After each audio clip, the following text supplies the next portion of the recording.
Hey everybody, I'm going to share some technique tips or what I see with y'all. Okay, so I've been watching the Nationals and I hear a lot of people say Jett in his technique, Jett in his technique, Jett in his technique, Jett in his approach. Okay, cool, but what's he doing?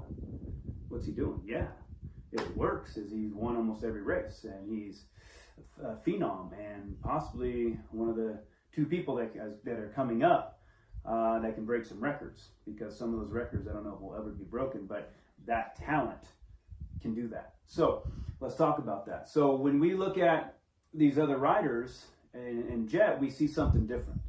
So if I look at Jett, I look at Hunter, I look at Shimada, they're doing pretty much the same thing. They're on their toes, their hips are out, their back is straight, their arms are loose, they're always looking ahead, they're smooth, they're getting traction. But Jett's doing something a little bit different, a little bit, and I'll explain that.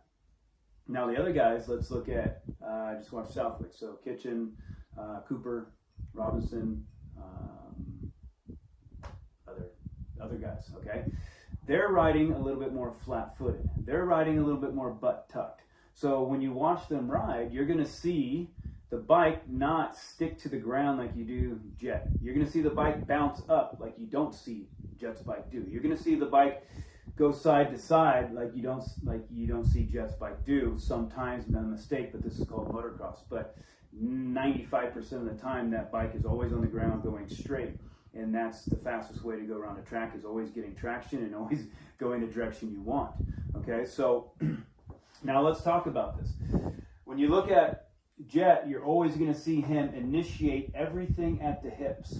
Everything is done at the hips. Every time he gasses it, hips. Every time he brakes, hips. Every time he goes through a roller, hips. Okay? So that bike is always on the ground, always getting traction. Okay? And the fastest way to get around a track is with ultimate traction. Stefan Evert's only concern, which is, I say, one of the best riders ever, was rear wheel traction. Because if I'm spinning or my back end's coming off the ground or I'm going side to side, I'm not going as forward as much as I can. So you're going to see Shimada, his hips are out, but there's going to be a little bit of a bend in his knees. He's going to bend at his knees a little bit. Same with Hunter, a little bit. Now the other guys with Cooper and the rest of them, they're going to bend at their knees more. And the more I bend at my knees, the more I'm into my arms. So if I'm braking, I'm pushing back. If I'm coming into my knees, then there's weight away from the rear end. So now that rear end isn't going to get as much traction. It can bounce off the ground and it can go side to side. Okay? You're going to see Jett always doing this, just like you would do in any activity that you want to be at your strongest, most stable, most coordinated, most efficient position is here. Okay, I'm ready. Not here. Now I'm not ready. I'm off balance, if that makes sense. Okay?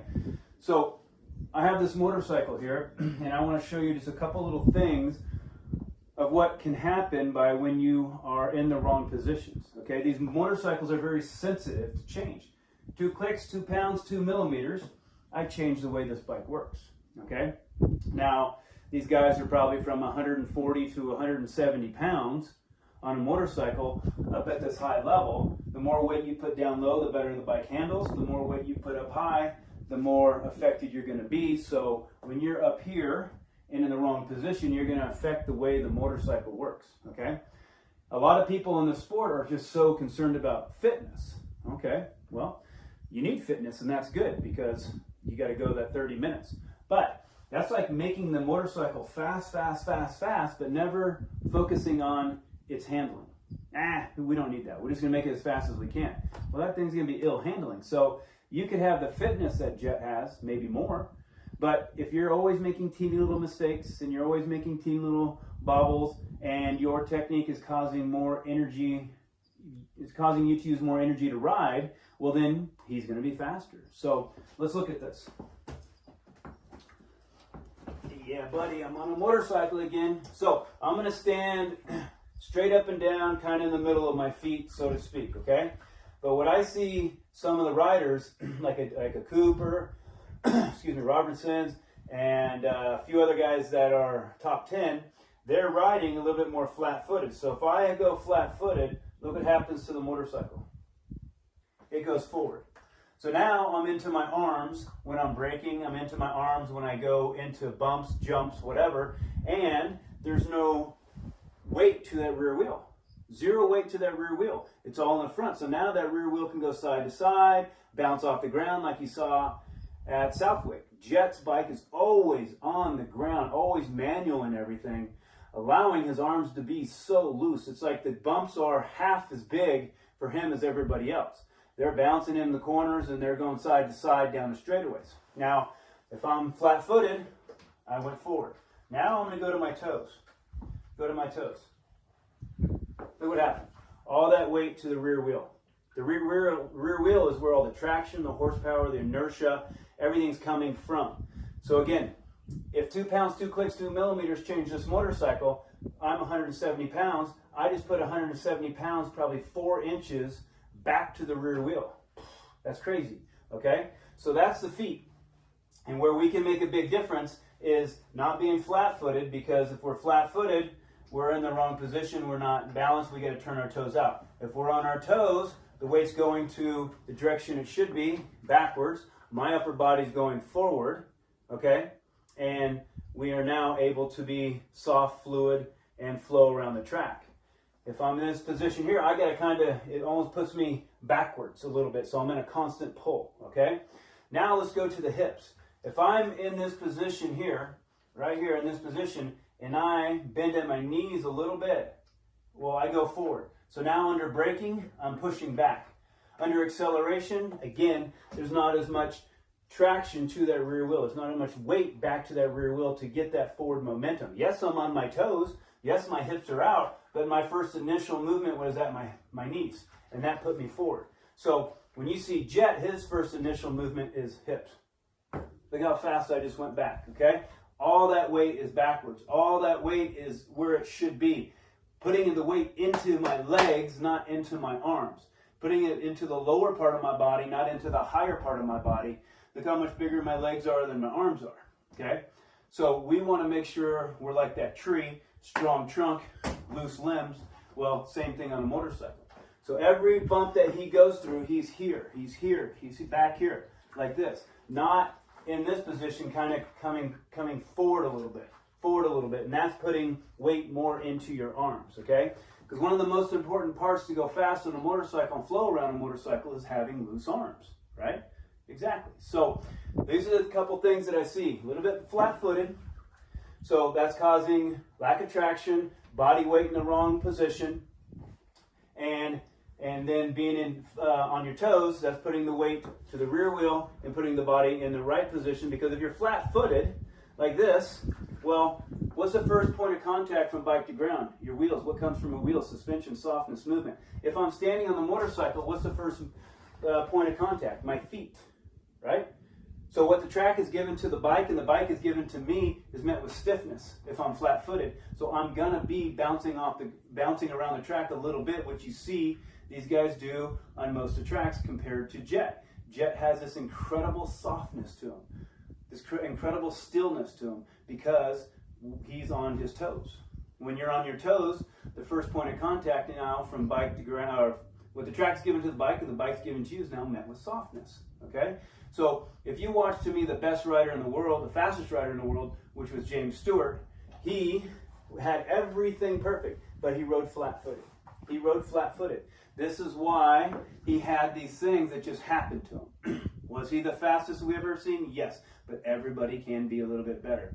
Carmichael, he had all that, used his legs a little bit more, but these guys, even on McGrath and this, they have something that you can't train, something that you can't buy, something that you can't work for. It's just this special gift that you can't put your finger on, and I feel Jett has that same thing. So, but you're seeing Jett have almost picture-perfect technique.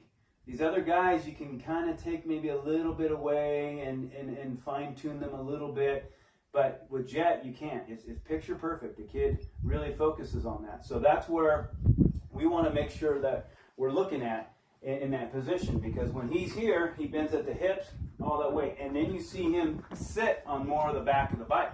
If I sit on the back of the bike, my hips to my feet are going to the rear end of the motorcycle, my hips to my head are going to the front of the motorcycle, and that allows my hips to be loose, to allow this motorcycle to move around. If I move around like this, as you see, my upper body is still.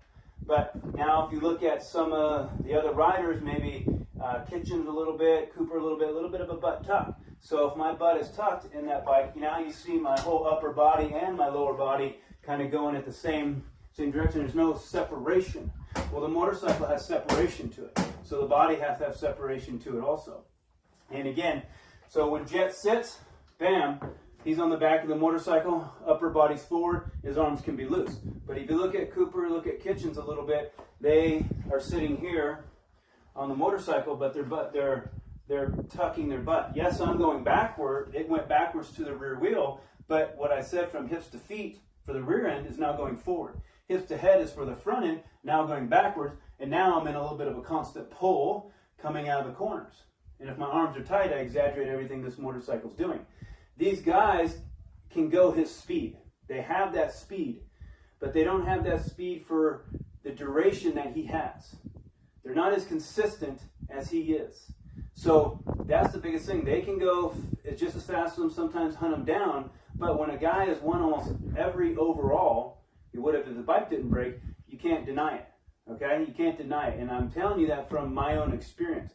I had more willpower, more determination, more fitness than Jeremy and Jeff and a lot of some other guys I raced with. But they had a better technique, a better approach. We didn't know then. We just trained hard. And so I used a little bit more energy. I could go the speed they could go, but maybe not for as long as they did, because I would make a mistake or little bobbles would start to slow me down. And that's what you're seeing in these guys that are behind Jett and the rest. So that is something that I see now watching some of these races. I just wanted to share it with you guys. Maybe you guys can watch the race a little bit differently and see exactly what these guys are doing and how these little things can cause a little bit of difference. Okay, yeah, he's only 300ths off. Yeah, but 300ths off after 10 laps, well, that's a lot. You get what I'm saying? So it's so hard to make up time in motocross. So hard. I have almost died trying to make up a couple hundredths of a second. But it's so easy to lose time in motocross. One tuck of the front wheel, one sideways, one bobble, one pause. Well, there's a second. You know what I mean? So that's why it's so important to have, almost picture perfect technique, because then your speed is there, your consistency is there, your smoothness is there, and all that is going to create results. So something I wanted to share in this new place that I built. It takes me a little while to get things going. I got so much shit to do. And so if you guys have any other ideas or other people you want me to talk about, let me know.